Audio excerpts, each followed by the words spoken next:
Hey guys, it's Tia. Welcome to the video. So selling digital products on Etsy is a great way to make passive income because their fees are modest compared to other digital marketplaces, and lower costs mean higher profit margins which you can take home or reinvest back into your business. Some examples of popular digital products on Etsy include printable wall art, CV templates, and digital planners. But with more sellers realizing the money-making potential of digital products, these categories are starting to get saturated.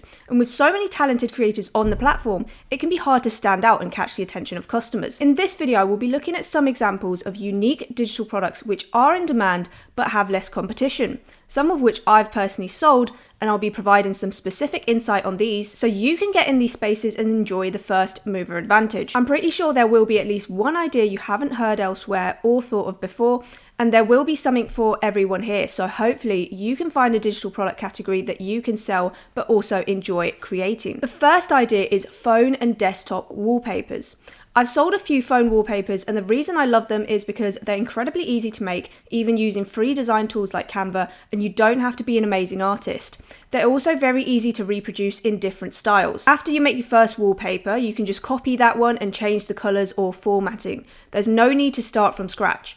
This is great for creating bundles and packs which are more likely to sell than individual listings. This goes for all digital products. Customers buy these to help organize their home screens, and they often like having matching wallpapers for their phones, tablets, and desktop backgrounds. It doesn't have to be organizational. They can of course be artistic or even something like motivational quotes. The possibilities are endless. Make sure you resize the file to the appropriate dimensions of the devices you're selling them for, or instruct the customer on how to crop it themselves. Idea number 2 is YouTube thumbnail templates. YouTube is the world's second largest search engine, and with around 10 million new channels being created every year, this is a fast growing and competitive space. Click-through rate, or the proportion of people that click on a video when it's presented to them, is an important part of how many views a video will get. Many new creators don't have the skills or time to create attention-grabbing thumbnails, which is why editable thumbnail templates are in demand. They're not too difficult to create, and there's plenty of videos on how to make thumbnails that stand out. It's sort of similar to making Etsy cover images, in that you have to try and get them to be concise and attention-grabbing. Creators often hire VAs and designers to make them thumbnails, so you can save them a lot of time and money by selling pre-made thumbnail templates. Idea number 3 is Notion templates. Notion is a free note-taking software which has some unique capabilities that have helped it become a popular productivity tool.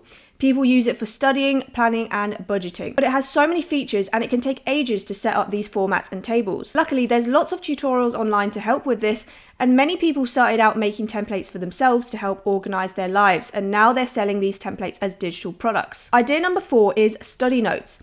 These were actually the first thing I ever sold online. It was almost like my introduction to e-commerce, not on Etsy, but on another website called tez.com, and I made decent money with them, which is something I've made videos on before. If you're a student or teacher, it's likely someone else would benefit from the notes you've taken, and the point isn't to just make these for no reason, but that you've already made them to study for yourself. So it doesn't take much time to just upload them, and it could make you some money, so why not? There's a lot of people selling their study notes for all sorts of different courses on Etsy right now. Remember, Etsy listings also get organic traffic from Google, so it's possible for anyone searching for your subject or course in the search engine to see those listings. Idea number 5 is product mockups. Mockups are basically real-life showcases of products which are important for customers to visualize how the final product will look or how they will use their purchase. These can be a pain to make yourself, so sellers often buy them online. I've bought a few mockup packs from Etsy and definitely found them useful for my cover images. Commonly, these are targeted towards print-on-demand sellers and digital product sellers. If you happen to own some blank objects, then you can definitely take some photos of those and sell them as mockups, which other people can edit in Photoshop. Idea number 6 is video editing assets such as title cards,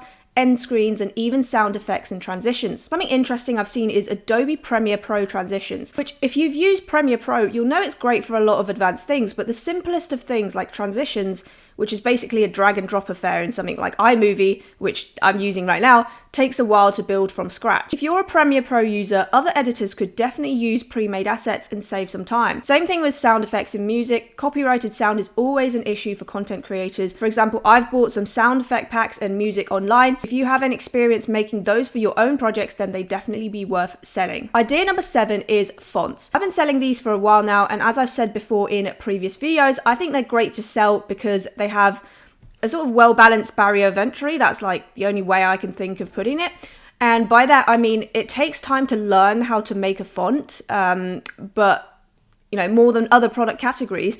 And it can seem complicated at first, but it's actually quite simple once you know how to do it, and it's very repeatable. I also like the consistency element in that there's 26 letters and 10 numbers and a couple symbols, and that's one font, obviously. But with some of these creative things, you just don't know when to stop, and you can fall into the trap of being too perfectionist. But creating fonts is basically like a checklist. Once you've done those symbols, that's it, you upload. These are in high demand in a lot of other digital marketplaces as well, not just Etsy. The ones I mentioned before are Creative Fabrica, Graphic River, and Creative Market. In particular, handwriting fonts are in demand, and these are easy to make. There's space for everyone because everyone's handwriting is unique. I made a video on how I create fonts using Adobe Illustrator and the fontself extension, and I've also just made a video on completely free ways to create and sell fonts, so you should definitely check those out if you're interested in making fonts. Idea number 8 is graphic assets. These are basically small graphics that can be used for creative projects. Again, like fonts, they're in demand on a variety of other marketplaces too. They can include images, illustrations, icons, and vector files. Some common uses for these are social media. For example, some people buy them for Instagram story cover images. Another example I've seen is digital paper, which is basically patterns and textures. Examples of illustrations include clip art and pre-made logos. Some people use these for Cricut and 3D design, which means they buy vector files in SVG or DXF format and put them into computer-aided design software so they can cut them out or 3D print or whatever they're trying to do with that. As a print-on-demand seller, I've sold a couple of designs as SVG files. One of my customers didn't want the design on a shirt or mug, which I had it on. She wanted it on an apron, so she was able to cut out the design and iron it on. Another example is vinyl stickers, printable stickers, and that kind of thing. Idea number 9 is children's educational resources. Remember in preschool when you had those posters on the wall with the alphabet or the times tables on them?